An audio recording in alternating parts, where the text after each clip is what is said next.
Ladies and gentlemen, Dr. Jones.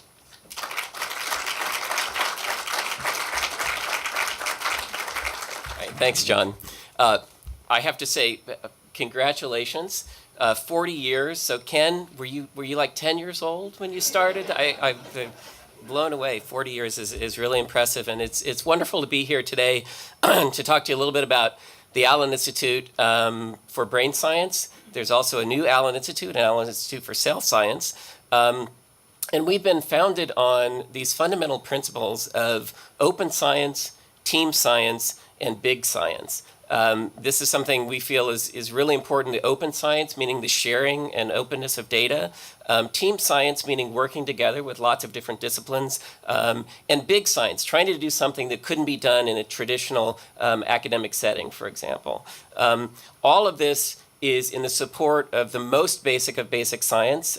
We've started out with our resources supporting brain scientists. These have been atlases. We put them online. They're used by researchers around the world. It's all for free, and it's all in support of larger research programs that work on every aspect of brain disease and brain health.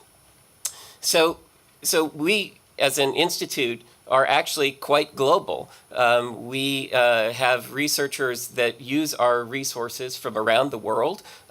We don't require people to register, but we know from URLs that people come and use our data very freely from around the world to support their research programs.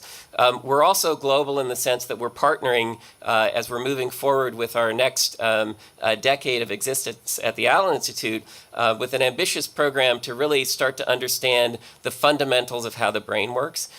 You may have heard of the large-scale brain initiatives that have been initiated both in Europe and the US. We partner with all of these, as well as other nascent initiatives in Asia, Japan, China, Australia, Israel. There are a number of these efforts that are coming into play. And so we're really, really excited about this opportunity to ultimately influence the basic landscape of science.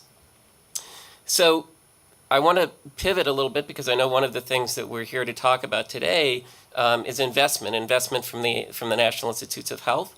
So Paul Allan has invested roughly about $500 million in the Allan Institute for Brain Science to date. Ultimately, if we follow out our 10-year plan, that'll be close to $1 billion. Last December, Paul announced another $100 million commitment for cell science. And these are extraordinary gifts, and it's extraordinary important for philanthropists to, I think, put their money down on these basic science resources. But if you compare that to the larger budgets of the National Institutes of Health, you understand really where the importance lies in terms of funding. New York Times articles notwithstanding, the government, National Institutes of Health funding is really the key.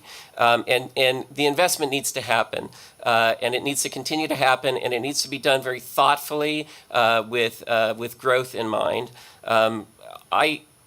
I often encounter these conversations where there is a sense of wanting the NIH to do more.